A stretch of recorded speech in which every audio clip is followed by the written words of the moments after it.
Ben ritrovati cari amici, questo video è un video speciale che ho deciso di registrare per ringraziare i primi 100 iscritti ehm, della loro preferenza, della loro presenza.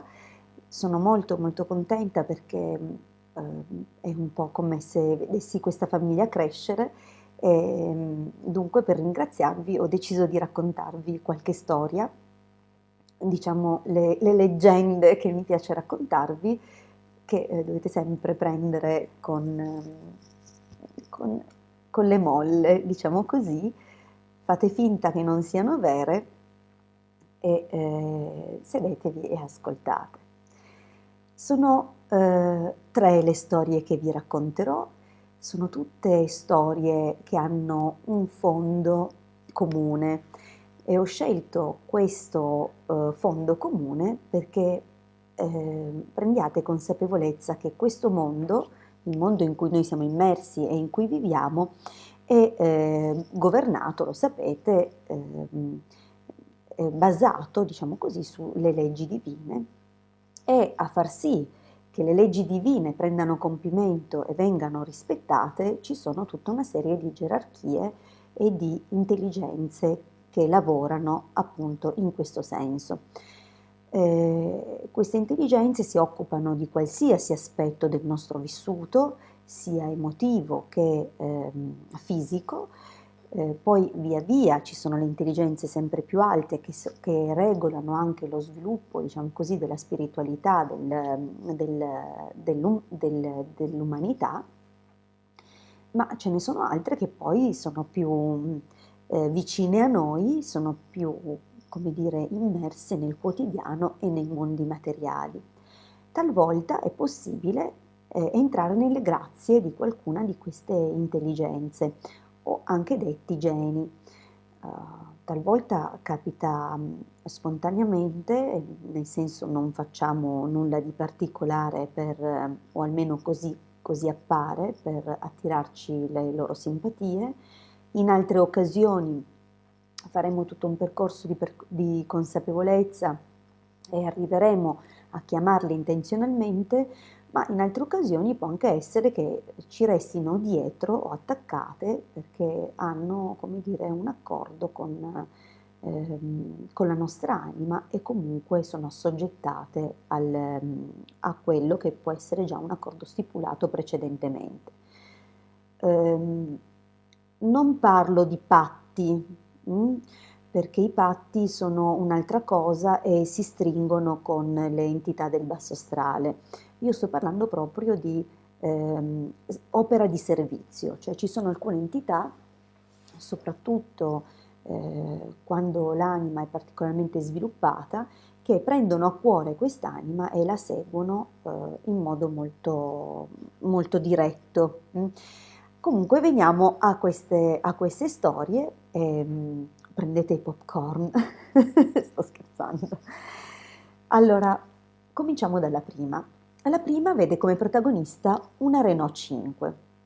È un'auto, non so se la ricorderete, ma se ne vedevano parecchi negli anni 80, sul fine degli anni 80 se non mi ricordo male, perché io faccio anch'io un po' di confusione, è passato un po' di tempo anche per me. Comunque era una macchinetta, insomma, cominciava ad avere già delle linee un po' più moderne, colorata e così via. In particolare la macchina di cui vi racconto era di proprietà di un ragazzo e ha visto fare a questa macchina delle cose decisamente straordinarie, sicuramente fuori dal comune. Eh, Vi racconto appunto alcuni aneddoti collegati e legati a questa macchina.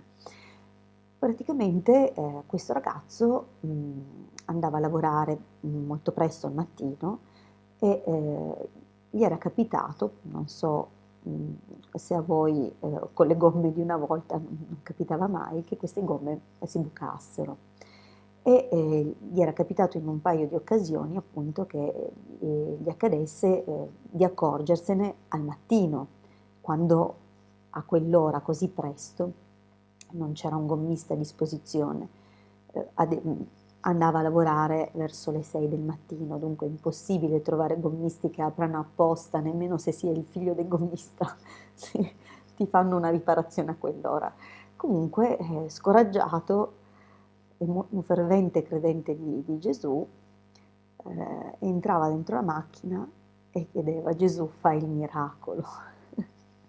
Incredibilmente, questa macchina lui sentiva puff, e la gomma si rigonfiava e lui poteva partire e andare a lavorare.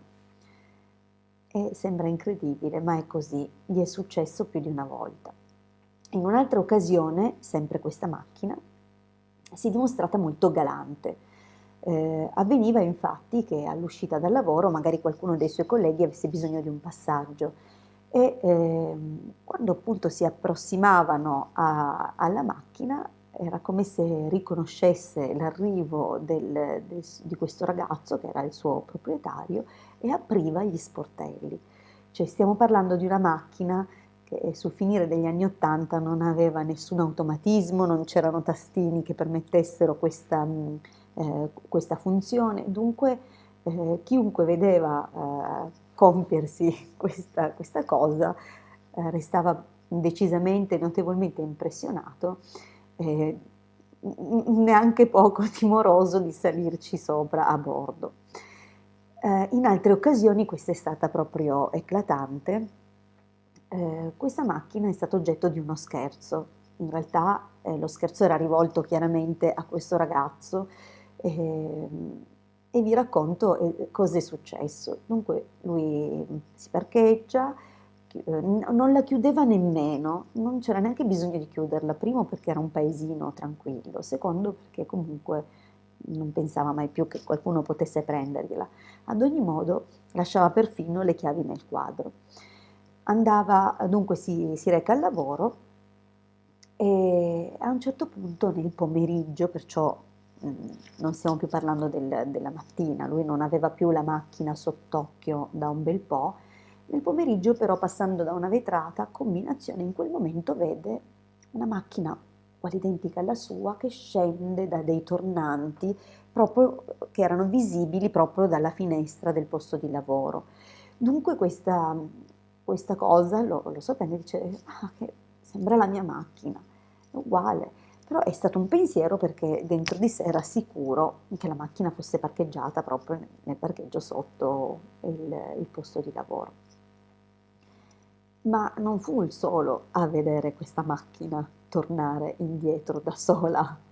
C'erano alcuni suoi colleghi che sapevano di questo scherzo che gli era stato fatto, perché esattamente questo successe, cioè lui parcheggiò l'auto, i suoi colleghi sapendo che era facilissimo fargli questo scherzo perché sapevano appunto le abitudini di questo ragazzo di lasciare la macchina aperta con le chiavi nel quadro, gli avevano fatto questa cosa di portargli via la macchina e andarla a mettere sulla montagna di fronte al posto di lavoro.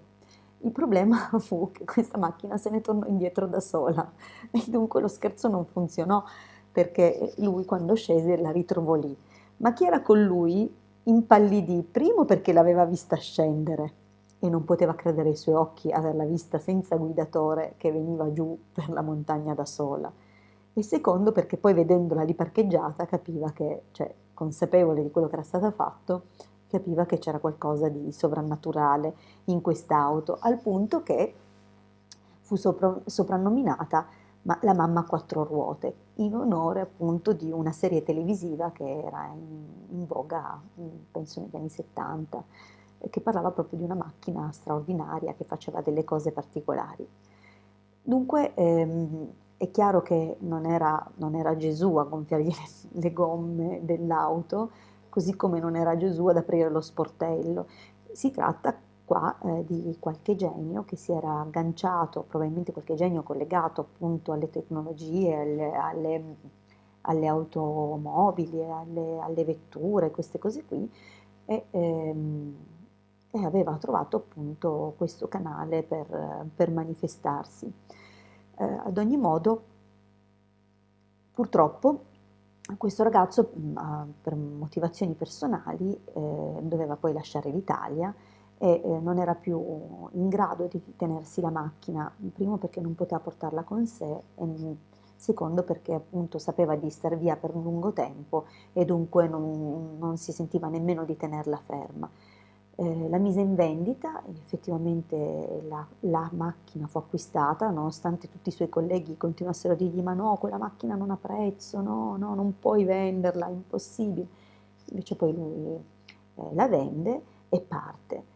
Torna poi dopo un mese e mezzo ma non perché rientrasse per restare, ma per fare una visita ai suoi familiari e incontra la persona che gliel'aveva comprata e gli dice mi hai fregato. E lui dice come ti ho fregato? E dice, eh sì, perché dopo un mese e mezzo che tu me l'hai venduta, questa macchina si è bruciata. Eh, Questa macchina praticamente si era data fuoco da sola pur di non servire un'altra persona. E questo è un piccolo racconto, ma vediamo il secondo. Il secondo racconto vede protagonista un cane. E, avrete visto sicuramente che in qualche film o in qualche serie TV fanno vedere dei cani parlanti, ma ci siamo sempre dati la spiegazione, ovviamente che fosse un racconto di fantasia, dunque che la cosa non sia possibile. È capitato forse di vedere su YouTube, a me era successo di vedere il filmato di un cane che diceva I love you, qualcosa del genere. Anni addietro si sentì di un gatto che diceva ciao mamma, insomma, gli animali ci hanno sorpreso sicuramente in modi molto svariati e molto allegri, soprattutto per quelli che li amano e che li hanno accanto e hanno modo magari di vedere le loro cose e di divertirsi delle loro piccole peculiarità. Ma questo è un cane completamente diverso, un cane che ha dello straordinario, ma adesso vi racconto. Una coppia era sposata da un certo numero di anni, la madre insomma di lei, di questa donna, della coppia, eh, lascia in affidamento il cane. Doveva partire, doveva fare un viaggio e giustamente per non lasciarlo nelle mani di estranei chiede che la figlia se ne occupi.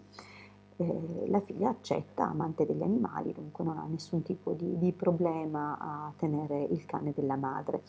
C'è da dire che questo cane e la madre di lei avevano un legame particolare, al punto che spesso era stata vista parlare col cane come se parlasse con una persona. Non c'è nulla di strano perché fra gli amanti degli animali capita di vedere persone che trattino il proprio cane come un figlio, come un amico fidato, dunque là per là non hanno pensato a nulla di che. Ma la cosa si fa interessante quando dopo pochi giorni che il cane è a casa con loro, nella mattinata presto, proprio quei momenti che precedono l'alba e così, o il risveglio, sentono parlare, sentono delle voci in casa. E dunque i due coniugi che erano stesi nel letto si guardano perché in quella fase del dormiveglia ci si sveglia anche facilmente, no? Si guardano e preoccupati di chi potesse essere in casa, si mettono sull'attenti. Il marito poi si alza, afferra il primo oggetto che potesse fingere di essere qualcosa di difensivo e fa tutto il giro di esplorazione della casa. Non trova nessuno. Vabbè, si rimette a letto, insomma, poi la cosa si ripete questa volta la voce è molto ben definita ed era tedesco, era una voce che parlava in tedesco. Allora lì un attimino il marito guarda la moglie che conosce il tedesco e gli chiede ma che cosa ha detto? E la moglie dice mi sta insultando. Questa voce insultava lei in tedesco. Ora giustamente guardano intorno perché la voce veniva da molto vicino, guardano intorno, l'unica cosa che era presente nella stanza di animato oltre loro era questo cane.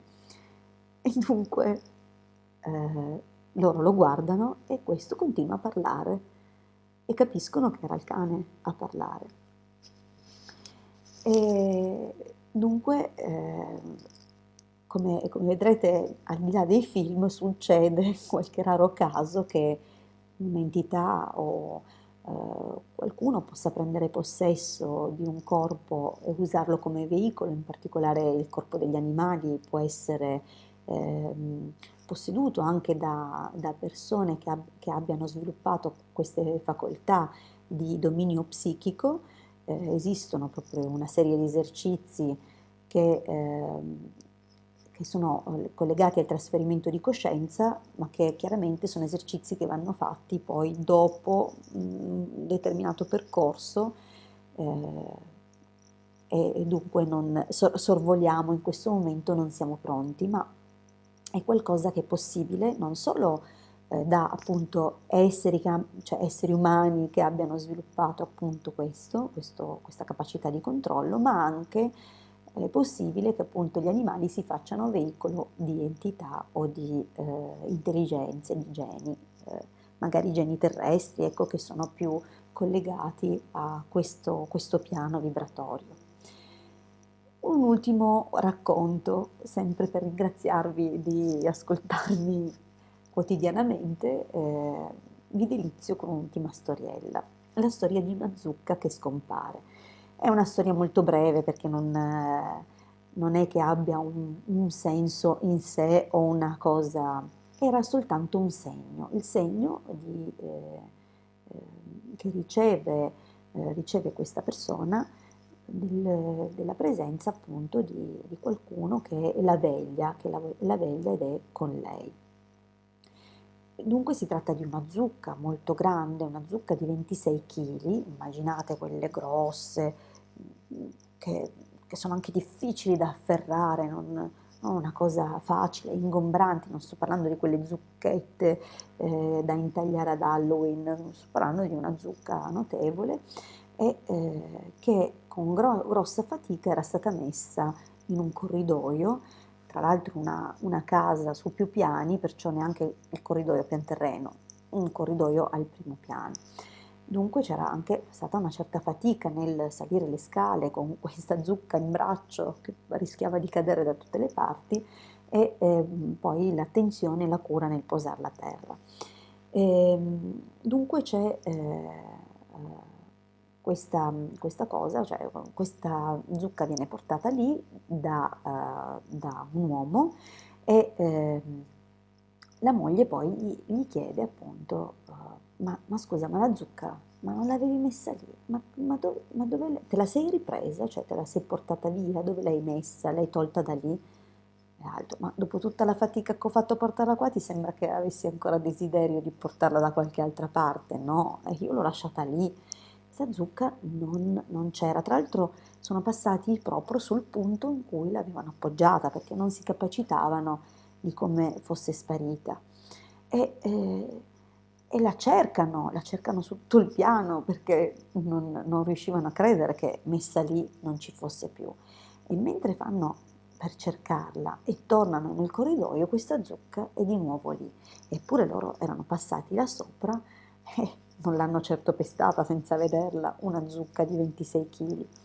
Dunque, come vedete, se abbiamo un po' di fortuna, oppure se veniamo presi a cuore, o ancora se in un certo senso siamo attenti o interessati a questo genere di racconti, saranno loro stessi a trovarci, questi racconti intendo, ma anche queste esperienze per darci sempre un segno, un qualcosa su cui riflettere e soprattutto la possibilità di capire che siamo circondati da altre realtà che non vediamo e che è possibile entrare in contatto con loro facendo ovviamente un lavoro mirato, no? Diretto a questo scopo.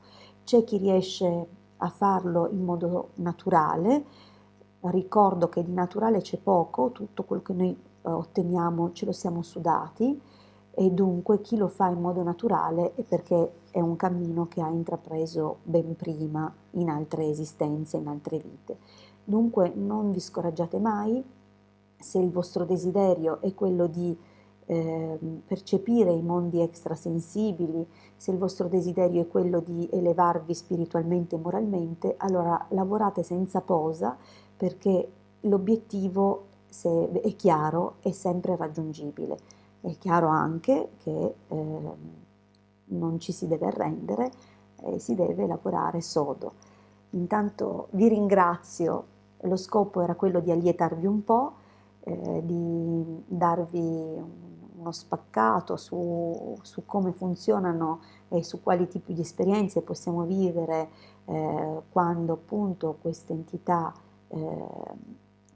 si accorgono di noi, e soprattutto ringraziarvi allietandovi con qualche racconto leggendario, diciamo così. Vi ringrazio allora tantissimo per essere qui in questo canale, per essere in mia compagnia e per la vostra fiducia e la vostra stima. Vi abbraccio uno ad uno, siete 100, grazie 100. A presto dalla vostra Hildegard.